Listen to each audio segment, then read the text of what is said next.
Saludos a todos, soy el profesor David Villar y en esta presentación les vamos a hablar sobre antiinflamatorios no esteroideos que, como ven ahí, se abrevian como AINES si cogemos la primera letra de cada una de las palabras, y verán que los AINES los incluyen en muchos libros de texto dentro de los capítulos que hablan sobre la farmacología de los autacoides. Los autacoides en realidad se refieren a todas lo que son las hormonas locales del cuerpo, que son hormonas obviamente que se sintetizan y degradan rápidamente cerquita de donde se están produciendo. Si hablamos de algunas de las principales, tendríamos que citar la histamina o la serotonina como representantes de las aminas biógenas. Dentro de los polipéptidos tenemos la angiotensina, que como veremos es un vasoconstrictor mucho más potente que la adrenalina y por tanto pues juega un papel esencial a la hora de regulación de la presión sanguínea. Dentro de los derivados de los lípidos están todos los eicosanoides, que incluyen las prostaglandinas, leucotrienos y trombosanos, y también está el factor activador de las plaquetas. Y estos autacoides tienen unas funciones fisiológicas muy importantes en el cuerpo. Ahí tenemos algunos ejemplos. Si hablamos de la prostaglandina y sus dos, hemos incluido esta porque es importante a la hora de regular el riego sanguíneo en la zona de la médula renal del riñón. Si hablamos de, por ejemplo, de la histamina, esta es importante porque cuando se libera a nivel de la mucosa gástrica se induce la síntesis del ácido clorhídrico en las células parietales. Si hablamos de la angiotensina, hemos dicho que es un vasoconstrictor potente donde se vaya a producir. La prostaglandina ESUS2 es una prostaglandina que estimula la producción del moco o si quieren la barrera gástrica que recubre las células epiteliales de la mucosa del estómago y que es importantísima para protegerlas de la acción del ácido clorhídrico. Si hablamos, por ejemplo, de la prostaglandina F2-alfa, actúa contrayendo la musculatura lisa del útero, por tanto, pues se pueden imaginar que se va a liberar en gran cantidad durante el parto. Los trombosanos juegan un papel importante a la hora de la agregación y adhesión de las plaquetas, y muchas de estos autacoides, como la histamina, la prostaglandina y la serotonina, se van a producir en altas concentraciones cuando hay una inflamación. En esta imagen pues se muestra dónde actúan concretamente los antiinflamatorios no esteroideos, que en inglés reciben el nombre de non-steroidal anti-inflammatory drugs. Como ven, actúan a nivel de una enzima que es la ciclooxigenasa y que va a convertir el ácido araquidónico en las prostaglandinas. Ahí en esa ruta más arriba tienen que el ácido araquidónico se produce a partir de los fosfolípidos por una fosfolipasa A, y esa fosfolipasa es bloqueada por los glucocorticoides. Por tanto, al no producirse el ácido araquidónico, también se va a suprimir, si quieren, la ruta de producción de los leucotrienos, que son otros mediadores muy importantes de la inflamación. Por tanto, viendo este esquema pueden hacerse la idea que los glucocorticoides van a suprimir muchos más mediadores de la inflamación, no solo los leucotrienos y las prostaglandinas, que los antiinflamatorios no esteroideos, es decir, que son más potentes como antiinflamatorios. Hemos dicho que las prostaglandinas son autacoides y que tienen una función fisiológica importante. Vean que en el cuerpo existen dos distintos tipos de ciclooxigenasa. Aquí está representada lo que sería la ciclooxigenasa 1, que se expresa de forma constitutiva y es la responsable de la producción de prostaglandinas cuando se necesitan a niveles fisiológicos en el cuerpo, según las necesidades que éste tenga.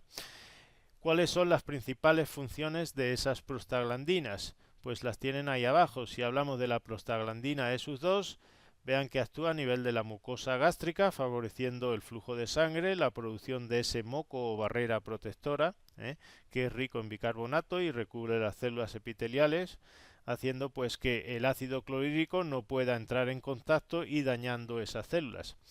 También favorece el recambio celular y disminuye la producción del ácido clorhídrico a nivel de las células parietales. Si hablamos de la prostaglandina F2-alfa, pues su función principal es estimular la contracción uterina, por lo que obviamente pues se va a producir en gran cantidad en el momento del parto, y también pues actúa rompiendo el cuerpo lúteo y relajando el cuello uterino. De hecho, pues si administrásemos esa prostaglandina en un animal que está gestante, pues como se pueden imaginar, pues se va a producir un aborto. En realidad, la principal aplicación que tiene la prostaglandina F2-alfa en reproducciones para sincronizar el celo. Si hablamos de otro mediador importante muy parecido a las prostaglandinas, desde el punto de vista químico tendríamos que citar el trombosano, y la función principal es la de favorecer la adhesión y agregación plaquetaria.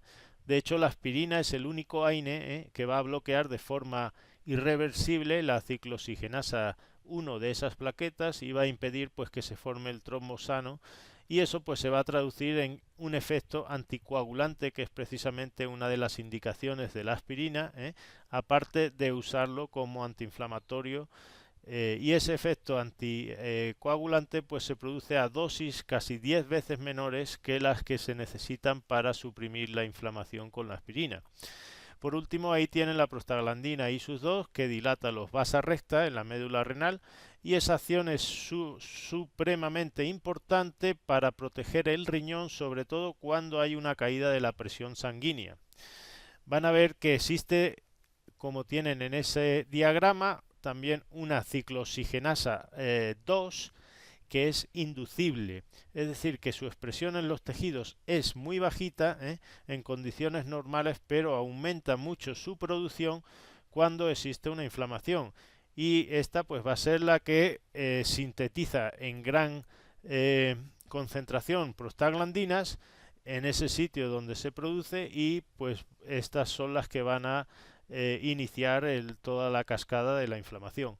Por tanto, pues lo ideal sería usar fármacos que lo que hacen es bloquear solo la ciclooxigenasa 2, pero no actúan sobre la 1, ya que no nos interesa obviamente suprimir completamente la producción de todas las prostaglandinas en el cuerpo, ya que por una parte pues vamos a dejar desprotegido por ejemplo el estómago de la acción importante de las prostaglandinas ESU2, y en menor medida el riñón, porque no se va a producir la prostaglandina ISU2. En estas otras imágenes tienen lo mismo en español. Como ven, en la parte de la derecha está el ácido araquidónico, que es el precursor de las prostaglandinas y los trombosanos por la vía de la ciclooxigenasa, y también es precursor de los leucotrienos por la vía de la lipooxigenasa. En la imagen de la izquierda pues tienen que existen al menos dos ciclooxigenasas, en realidad existen más, una ciclooxigenasa 3, que por lo visto es sobre la que actúa el acetaminofeno a nivel del cerebro. Pero bueno, aquí tienen que la ciclooxigenasa 1 es constitutiva, y su acción es importante pues para producir las prostaglandinas que protegen la mucosa del estómago, también del intestino en menor medida. También protegen el riñón, y tiene acción sobre las plaquetas. Y existe una ciclooxigenasa 2 que es inducible, que sería la que nos interesaría inhibir selectivamente cuando exista una inflamación, porque es la que va a producir las prostaglandinas en una gran cantidad, y eso es lo que va a dar lugar a el proceso inflamatorio. En esta otra imagen lo que tienen es donde actúan también los glucocorticoides o corticosteroides. Vean que actúan más arriba que los AINES a nivel de la fosfolipasa 2, y por tanto pues no se produce el ácido araquidónico, que es el precursor tanto de las prostaglandinas como de los leucotrienos. Por tanto, los glucocorticoides pues van a tener un espectro de acción mucho más amplio que los AINES. Vean que los AINES existen algunos que están saliendo nuevos en el mercado que están ahí marcados con una interrogación, porque en realidad sí se ha visto que bloquean también la ruta de la lipooxigenasa y por tanto pues no se producen los leucotrienos. Me estoy refiriendo a todos los AINES que acaban con el sufijo coxib, por ejemplo el firocoxib que veremos posteriormente. Con respecto a los efectos farmacológicos principales de los AINES, pues si empezamos hablando sobre la analgesia, siempre que ésta esté producida, el dolor esté producido por un proceso inflamatorio, pues la analgesia que se va a producir es de intensidad moderada o media. Normalmente las dosis terapéuticas de los AINES ya se calculan para alcanzar el efecto analgésico máximo, y no por aumentar la dosis se va a conseguir mayor efecto, porque por lo general el techo o umbral analgésico pues ya se ha alcanzado. Entonces ahí lo que se aconseja es combinar un AINE con un opiáceo si no se ha logrado alcanzar el efecto analgésico deseado en el individuo. Y vean que la diferencia principal entre los AINES y los opiáceos es que estos primeros no desarrollan tolerancia, que es una ventaja obviamente frente a los opiáceos. Con respecto al efecto antipirético, pues este se logra por inhibición de la síntesis de la prostaglandina E2 a nivel del centro termorregulador del hipotálamo. Si hablamos del efecto antiinflamatorio, que incluiría pues todos los componentes de la inflamación, lo que sería la hinchazón, enrojecimiento, el dolor, el calor, tanto local como sistémico, si hay fiebre. Ahí he puesto algo importante recordar, y es que a diferencia de los glucocorticoides, los AINES no suprimen el sistema inmune ni la reparación y regeneración de heridas. Esto obviamente pues es importante y es la principal razón por la que los glucocorticoides pues no es bueno usarlo después de hacer una cirugía, porque obviamente pues va a retrasar la regeneración de esas heridas, mientras que eso no ocurre con los AINES. Tampoco los AINES suprimen el sistema inmune, mientras que los glucocorticoides sí. Entonces esa es otra de las razones por la que no es aconsejable usar glucocorticoides en tratamientos muy prolongados. Por último, ahí tienen el efecto antiagregante plaquetario que se aplica para la aspirina. A diferencia de los otros AINES, la aspirina es la única que bloquea de forma irreversible la ciclooxigenasa 1 en las plaquetas, por tanto no se sintetizan los trombos sanos, y esto no lo hacen otros AINES, por tanto no tienen este efecto que sí tiene la aspirina. De hecho, sabrán que la aspirina se usa mucho para prevenir trombosis, sobre todo en personas que han sufrido infartos por problemas de arteriosclerosis. Si ya hablamos de los principales efectos adversos de los AINES, pues el primero de todos y con diferencia, que es el que más preocupa, es el de la irritación gástrica, que sobre todo en tratamientos prolongados pues puede conllevar a que se desarrolle una úlcera gastrointestinal, que en el peor de los casos pues puede perforar y producir una peritonitis. De hecho, por eso se prefiere usar en tratamientos prolongados AINES que sean selectivos para la ciclooxigenasa 2, pero que no afecten a la 1, que es la que protege esa mucosa gástrica. La segunda reacción adversa más importante, pero a muy larga distancia del problema gastrointestinal, es el de que pueden producir daño renal, es decir, que son en cierta medida nefrotóxicos. Como digo, no es un problema tan corriente como el gástrico, pero sí es algo que debería de tenerse en cuenta si el animal pues tiene una condición que le disminuya por lo que sea la presión sanguínea y por tanto el riego al riñón. una simple deshidratación o una anestesia general ya son motivos de caída de la presión sanguínea. Por lo general, como normalmente la anestesia va acompañada de fluidos intravenosos, para mantener la presión sanguínea, pues esto no es un problema si usáramos los AINES incluso antes de la cirugía. En tratamientos crónicos, el que se vaya a producir problemas gastrointestinales o renales es impredecible. De hecho, ahí tienen que, como ven, en un 10% de personas que se toman aspirina regularmente para problemas como la artritis, pues van a desarrollar úlceras gástricas. Sin embargo, a quien le va a tocar, como digo, es impredecible. Obviamente el riesgo es mayor en pacientes que van a tener problemas adicionales, como serían animales deshidratados o con insuficiencia renal o insuficiencia cardíaca, o que ya tengan una úlcera gástrica ya diagnosticada. Por lo general, los AINES pues no se aconseja combinar con fármacos que sean ulcerogénicos, como por ejemplo los corticoides que aumentan la producción del ácido clorhídrico, o entre AINES entre sí. Y ahí pues habría que hacer algunas salvedades o excepciones. Por ejemplo, es corriente combinar el acetaminofeno y la aspirina, cada uno a la mitad de la dosis que se usarían por separado o individualmente. Y esto pues se hace porque el acetaminofeno por una parte no tiene el efecto irritante para el estómago que tiene la aspirina, y a nivel central pues es más potente quitando el dolor de cabeza y suprimiendo la fiebre. Por eso pues es que se combinan estos dos AINES precisamente para disminuir el efecto adverso que tiene una dosis completa de aspirina. Bueno, como ven ahí también están desaconsejados darlos con fármacos como los diuréticos o inhibidores de la enzima convertidora de angiotensina, porque obviamente pues van a bajar la presión sanguínea, o con sustancias que de por sí pues sean nefrotóxicas como los antibióticos aminoglucósidos, o con otros que tengan una alta unión a proteínas plasmáticas.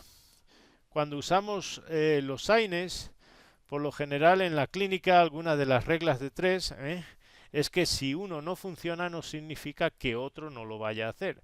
De hecho, la respuesta entre AINES distintos es muy variable. Entonces es normal que se cambie uno por otro cuando uno pues no está funcionando bien. No se aconseja combinar AINES entre sí, como he dicho, con salvedades como el acetaminofeno y la aspirina, ni tampoco es bueno combinarlos con corticoides porque aumenta mucho el riesgo de que podamos producir una úlcera gástrica. En realidad, si se requiere de analgesia adicional, pues lo ideal sería combinarlos con un opiáceo. Hay que evitarlos completamente si existe una insuficiencia renal o úlcera gástrica. Y bueno, pues acuérdense que la hipotensión, deshidratación, anestesia son motivos que disminuyen la perfusión renal y pues por ello le aumenta el riesgo de nefrotoxicidad porque no se produce el AINE va a suprimir la producción de la prostaglandina ESUS2 y entonces pues eso hace al riñón más propenso a un daño de tipo isquémico. Cuando hagamos un tratamiento crónico con un AINE, el monitoreo ideal sería por una parte ver si hay signos clínicos pues de letargo, anorexia, vómitos, un aumento del consumo de agua, y eso pues podría ser un indicio de que se está produciendo un daño a la mucosa gastrointestinal, que obviamente pues en el peor de los casos puede llegar a una úlcera perforante. En sangre pues podríamos ver cómo está por ejemplo el hematocrito y las proteínas totales. Obviamente si hay una úlcera grave, que va a haber una pérdida de sangre, pues van a bajar las proteínas y el hematocrito, y eso pues son parámetros que nos pueden dar un indicio de que se está produciendo un daño. Y como parámetros de función renal pues podríamos usar el BUM, la urea sanguínea y la creatinina, y eso pues conviene hacerlo un par de meses, cada varios meses, cuando estemos haciendo un tratamiento crónico.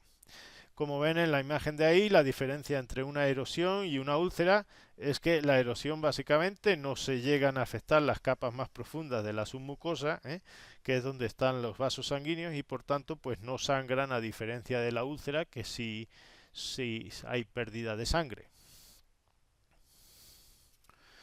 Existen un gran número de AINES y normalmente pues se clasifican en base a su estructura química.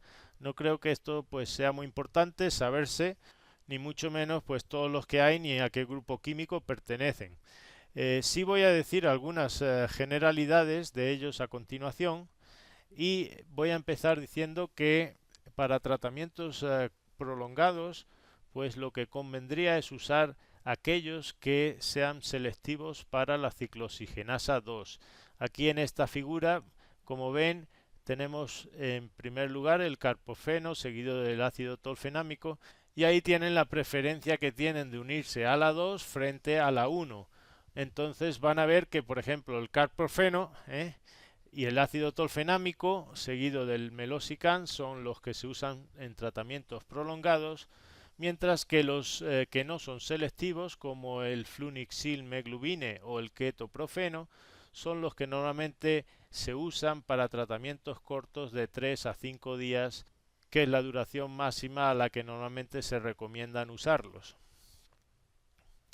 Aquí tienen una tabla también que viene, por así decirlo, la selectividad de distintos antiinflamatorios no esteroideos con respecto a la 2 frente a la 1. Como ven ahí, los que acaban en coxib, como el rebenacoxib y el firocoxib, son mucho más selectivos, por tanto son los que actualmente se están usando para tratamientos prolongados, son obviamente mucho más costosos, y ahí tienen, por ejemplo, que la aspirina y el ketoprofeno pues no son selectivos, inhiben tanto la ciclooxigenasa 1 como la ciclooxigenasa 2. El carprofeno, de hecho, es uno de los que está recomendados para tratamientos de meses en perros que tienen osteoartritis. Ahí tienen la dosis recomendada y tiene un margen de seguridad muy alto, precisamente por eso, porque a la dosis que se usa pues no se afecta la ciclooxigenasa 1. Vean que de hecho el margen de seguridad es muy alto, a 5 veces por encima de la dosis que normalmente se usa durante 50 semanas. 52 semanas no se produjeron lesiones histológicas en ninguno de los perros de experimentación, pero te dicen en el prospecto que hay posibilidad de que se produzcan heces oscuras rojas y pérdida de albúmina en algunos individuos, siempre independientemente de la dosis. Por tanto, pues es importante hacer un monitoreo continuo, como decía anteriormente, si vamos a hacer un tratamiento prolongado. Aquí tenemos otro de los que son selectivos, es el etodolac. Vean que tiene se usa una vez al día, mientras que el carprofeno era 2 veces al día. Si hablamos del margen de seguridad de este fármaco, vean que a la dosis normalmente que se usa, cuando se hizo un experimento en 8 perros, se produjeron erosiones en uno de ellos al cabo de 6 meses, y eso pues se manifestó como pérdida de peso y diarrea. Si la dosis se aumenta de 5 veces por encima de lo que normalmente se prescribe, pues vean que se produjo la muerte en 6 de 8 perros, el primero a las 3 semanas y los otros 5 a los 3 y 9 meses, y vean que la muerte pues iba precedida de vómitos, pérdida de peso, mucosas pálidas, diarrea, anorexia. Obviamente ahí se había producido pues una úlcera gastrointestinal. Solo uno de 8 perros desarrolló problemas de nefrosis tubular a los 12 meses. Ahí básicamente nos están diciendo que el principal efecto adverso se produce sobre la mucosa gástrica y que el riñón de hecho es mucho menos susceptible al daño por una sobredosis que el estómago. Aquí tenemos un inserto que es para la fenilbutazona, y en realidad lo pongo para que vean que los que no son selectivos para la COX-2, como el caso de la fenilbutazona, también podríamos haber incluido ahí también el flunixin meglubine, pues vean que la dosificación es independientemente de la dosis por una duración de 3 a 5 días. No es que pasado 5 días vayamos a producir daño a la mucosa gástrica. Lo que ocurre es que normalmente pues no se han hecho los estudios y a partir de 5 días pues no te pueden garantizar que sea seguro su uso por el riesgo que tienen de producir daño a la mucosa gástrica. No les voy a hablar sobre cada uno de ellos porque habría muchos, pero sí quiero decir algunas generalidades sobre la farmacocinética de la mayoría de los AINES. Con respecto a la absorción, por vía oral suele ser muy buena para todos, y el hecho de que sean ácidos débiles con un pK mayor que el del estómago pues hace que su absorción comience ya en el mismo estómago, si bien obviamente pues va a ser mucho más extensa en el intestino, que es el órgano de absorción por excelencia. Normalmente la absorción pues se favorece y es mucho más rápida si se administran con el estómago vacío y con agua, ya que el paso limitante de todo el proceso pues es la disolución en las secreciones o jugos intestinales, y si se dan con la comida pues la absorción es menor y aparte es más lenta, ya que obviamente pues el estómago va a tardar más tiempo en vaciarse. De todas maneras vean que se absorben por lo general bien y tienen una biodisponibilidad superior al 80%. Como el pH de la sangre es de 7, que es mucho mayor que el pK de, por ejemplo, 4,4 para la fenilbutazona, pues eso explica que la proporción del fármaco en sangre o en plasma pues sea mucho mayor que en el estómago, ya que al entrar en el plasma pues se va a ionizar rápidamente y el paso de la fracción no ionizada o neutra del estómago al plasma pues se va a ver favorecido. En general, para todos los AINES, vean que la biodisponibilidad suele ser por encima del 80% cuando se administran por vía oral. Con respecto al volumen de distribución, vean que es pequeño, entre 0,15 y 0,3 litros por kilo. Parte de la explicación radica en que tienen una alta unión a las proteínas plasmáticas, entre otras la albúmina. Sin embargo, pues la dilatación periférica y la buena liposolubilidad pues va a favorecer que se acumulen en un sitio donde hay un foco inflamatorio. Entonces, pues la llegada normalmente a los sitios de inflamación pues puede ser es bastante buena a pesar de tener un volumen de distribución pequeño.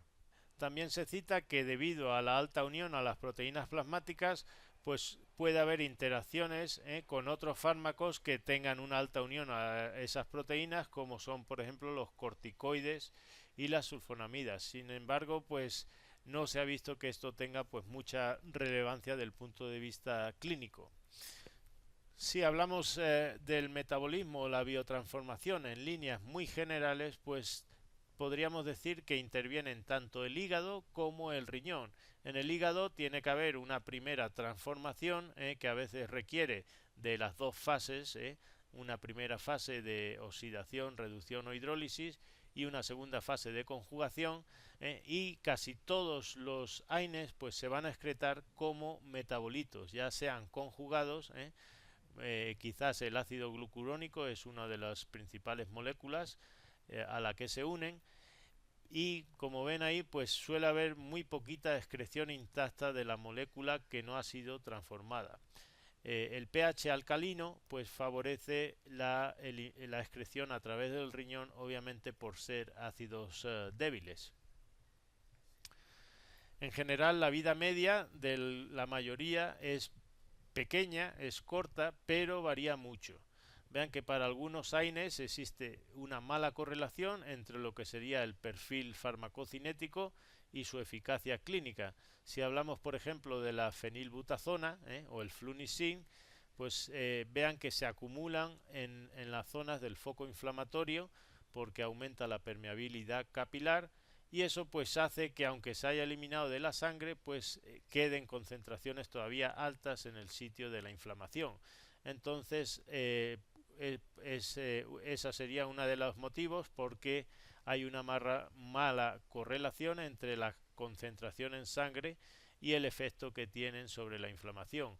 Otra de los motivos es que, como ven ahí, se producen metabolitos activos. De hecho, la fenilbutazona, el principal metabolito, que es la oxifenbutazona, es más activo que la fenilbutazona. Entonces, aunque se haya eliminado la fenilbutazona, pues todavía persiste el metabolito que tiene acción antiinflamatoria. Y otra de las causas es que algunos se unen irreversiblemente a las ciclooxigenasas. Entonces eso significa que el efecto pues va a persistir en el sitio de acción, aunque se hayan eliminado de la sangre.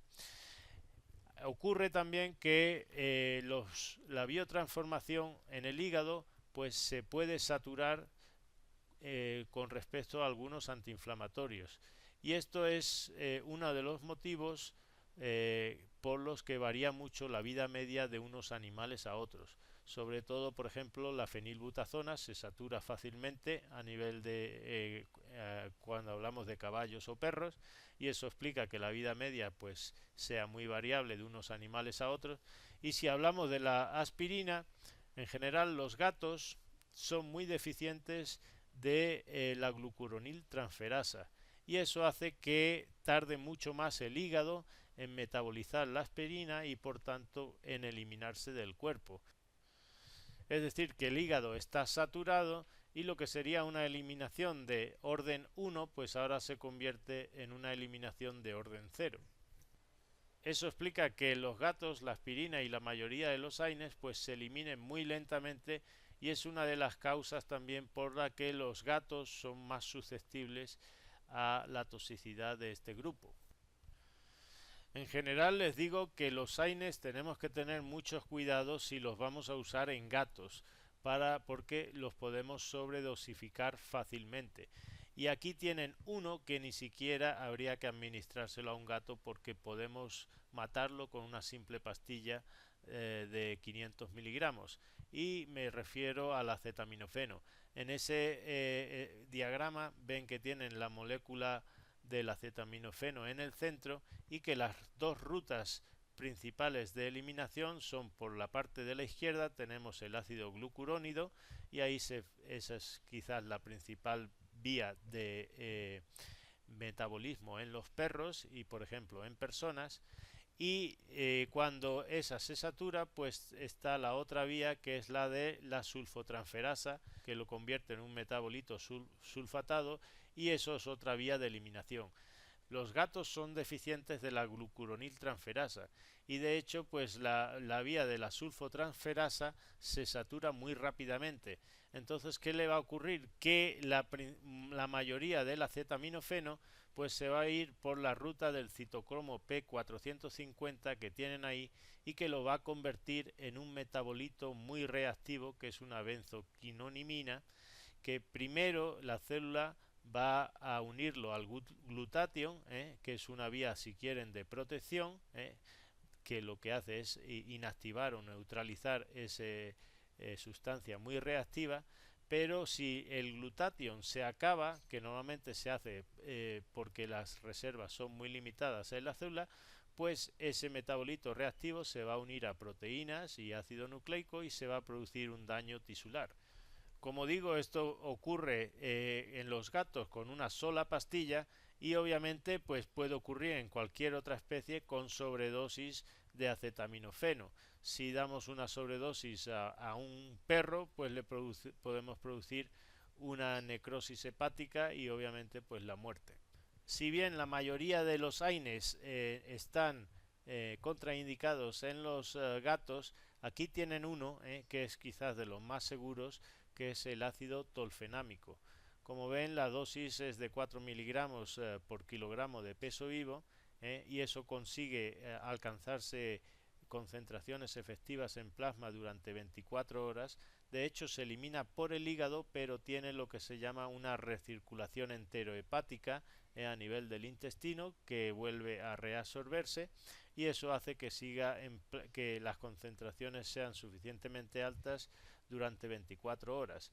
En gatos pues se recomienda dar por 3 o 5 días, y después pasar a días alternos si se requiere un tratamiento más prolongado. Por último, quería mostrarles algunos de los usos que tienen los AINES en protocolos de perioperatorios.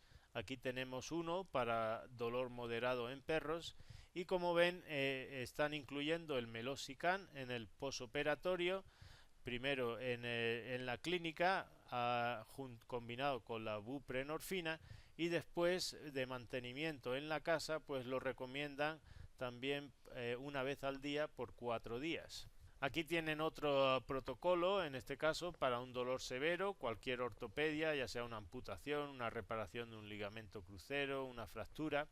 Y vean que usan también el meloxicam, podían haber usado otro AINE, como por ejemplo el carprofeno o el ácido tolfenámico o el ketoprofeno, y vean que lo están combinando con un analgésico, que en este caso es la gabapentina, y ahí están prescribiéndolo por 4 días inicialmente y después se reduce la dosis y se continúa por otros 4 días.